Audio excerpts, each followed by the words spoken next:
Hi hello నమస్తే welcome back to my channel సైప్రే recipes and blogs. Hi అండి, ఎలా ఉన్నారు? అందరు బాగున్నారా? సమ్మర్ వచ్చేసింది కదండి. ఈ వేడివేడి సమ్మర్లో చల్లచల్లని ఐస్ క్రీమ్ని మనమే ఇలా ఇంట్లో తయారు చేసేసి మనకి నచ్చినప్పుడు తీసుకొని ఫ్రిడ్జ్లో నుంచి తింటుంటే ఎంత బాగుంటుంది. అసలు అలా చెప్తుంటేనే ఆ ఊహే బాగుంది కదా. సో మరెందుకండి, అస్సలు ఆలస్యం చేయొద్దు. అది కూడా కోకోనట్ ఐస్ క్రీమ్ అండి.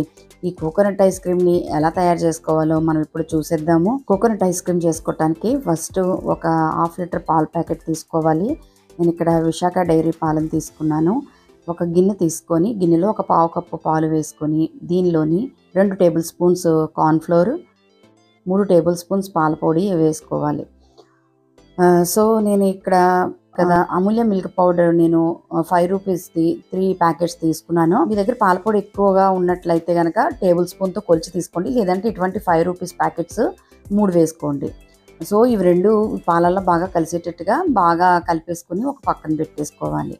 ఇప్పుడు స్టవ్ ఆన్ చేసుకొని స్టవ్ పైన ఒక గిన్నె పెట్టుకొని ఈ గిన్నెలోని మిగిలిన పాలన్నీ కూడా వేసేసుకోవాలి. ఇప్పుడు ఈ పాలని స్టవ్ ఫ్లేమ్ మీడియంలో పెట్టి లేదంటే సిమ్లో పెట్టుకొని మీరు దగ్గరుండి జాగ్రత్తగా కలిగి పెట్టుకోండి. ఫస్ట్ కొంచెం మీడియంలో పెట్టుకోండి స్టవ్. కొంచెం పాలు పొంగు వస్తాయి కదా, పొంగు వచ్చిన తర్వాత సిమ్లో పెట్టేసుకొని ఒక 2-3 నిమిషాలు కలుపుతూ ఉండండి. ఇలా కలుపుతూ ఉన్నారు కదా, ఇలాగా ఒక 5 నిమిషాలన్నా మరిగించుకోండి.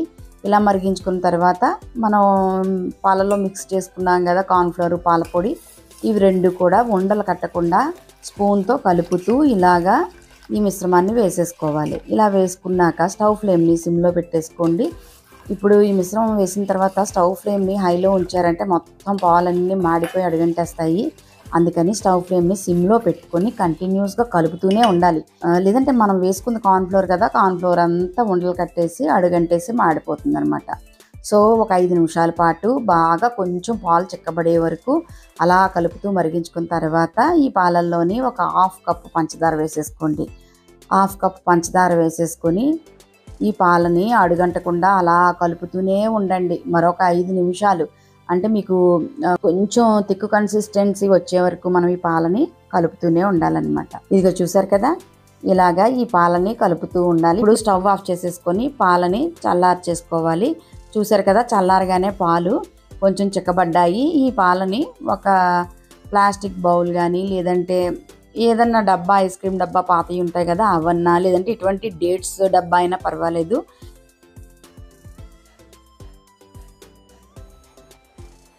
నా దగ్గర డేట్స్ డబ్బాలు చాలానే ఉన్నాయి కదా, సో నేను ఈ డేట్స్ డబ్బాలోని ఈ పాలను వేసేసుకొని మూత పెట్టేసి ఫ్రీజర్లో పెట్టేసుకుంటున్నాను. ఫ్రీజర్లో పెట్టుకున్న తర్వాత మనం ఫ్రీజరు హైలో పెట్టుకోవాలి. అంటే కనీసం 5-6 నెంబర్స్ ఉంటాయి కదా, అవన్నా సరే పెట్టుకోవాలన్నమాట. ఓకే, ఇప్పుడు ఒక 5-6 అవర్స్ పాటు ఫ్రీజర్లోని మనం ఈ పాల డబ్బాని పెట్టేసుకోవాలి. 6 అవర్స్ తర్వాత మనం ఒక లేత కొబ్బరికాయని తీసుకోవాలి. అయితే నేను ఇక్కడ లేత తీసుకున్నాను. ఇంకా లేతదైతే ఇంకా బాగుంటుంది. నేను తీసుకుందే లేతది, కానీ ఇంకా లేతదైతే మీకు ఐస్ క్రీమ్ అనేది ఇంకా బాగా వస్తుంది అనమాట. సో అరచెక్క సరిపోతుంది. 1/2 లీటర్ పాలకి అరచెక్క కొబ్బరికాయ ముక్కను తీసుకొని పైన ఇలా బ్లాక్గా ఉన్నదంతా కూడా కట్ చేసేసి ఓన్లీ వైట్ పార్ట్ మాత్రం చిన్న చిన్న ముక్కలుగా కట్ చేసేసుకొని పక్కన పెట్టేసుకోండి. ఇప్పుడు ఒక మిక్సీ జార్ తీసుకొని ఈ మిక్సీ జార్లోని కట్ చేసుకున్న ముక్కలన్నీ కూడా వేసేసి ఒకసారి గ్రైండ్ చేసేసుకోండి. కొంచెం కచ్చా పచ్చగా గ్రైండ్ చేసుకోండి, మరీ మెత్తగా గ్రైండ్ చేసేసుకోవద్దు. ఇలా గ్రైండ్ చేసేసుకున్న తర్వాత దీన్ని పక్కన పెట్టేసుకోండి. ఇప్పుడు ఫ్రిడ్జ్లో మనం పాలు వేసి పెట్టుకున్నాం కదా, ఆ డబ్బాని బయటికి తీసేయండి. ఇప్పుడు ఈ చూడండి కొంచెం గట్టిపడిపోయింది. ఒక పెద్ద మిక్సీ జార్ తీసుకొని ఇప్పుడు ఈ గడ్డకట్టిన పాలని మిక్సీ జార్లో వేసేసుకొని దీనిలో మనం గ్రైండ్ చేసుకున్న కొబ్బరి కూర కూడా వేసేసుకోవాలి. మీకు ఇంకా ఫ్లేవర్ కావాలంటే దీనిలోని వెనిలా ఎసెన్స్ ఒక స్మాల్ పించ్ వేసుకోండి. నేనైతే వెనిలా ఎసెన్స్ ఏమి యూజ్ చేయలేదు, ఎందుకంటే నాకు కోకోనట్ ఫ్లేవర్ కావాలి. ఇలాగ కోకోనట్ పొడి వేసేసుకున్న తర్వాత బాగా మీకు బబుల్స్ వచ్చేలాగా మిక్సీ పట్టుకోవాలి. మనకి ఇక చూసారు కదా వీడియోలో చిన్న చిన్న బబుల్స్ ఫామ్ అయినాయి అనమాట. సో ఇలా బబుల్స్ వచ్చేలాగా మిక్సీ పట్టుకొని ఈ మిశ్రమాన్ని మళ్ళీ సేమ్ యాజ్ ఇట్ ఈజ్గా అదే బాక్స్లో వేసేసి మూతను గట్టిగా పెట్టేసి డీ ఫ్రీజర్ని 6 or 7 లేదంటే 5లో అన్నా పెట్టేసుకుని ఒక 7 అవర్స్ పాటు వదిలేసేయండి అంతే. మీరు ముందు రోజు నైట్ ప్రాసెస్ స్టార్ట్ చేశారనుకోండి, మరుసటి రోజు మధ్యాహ్నానికి తినటానికి ఐస్ క్రీమ్ అనేది రెడీ అయిపోతుంది. చూసారు కదా ఎంత గట్టిగా ఉందో ఐస్ క్రీము.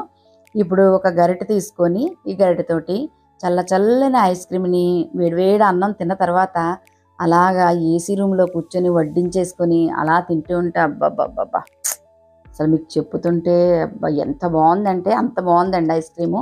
నా కోకోనట్ ఐస్ క్రీమ్ వీడియో మీకు నచ్చిందని అనుకుంటున్నాను. మరొక వీడియోతో మళ్ళీ కలుద్దాం. అంతవరకు సెలవు. Bye. Thank you for watching.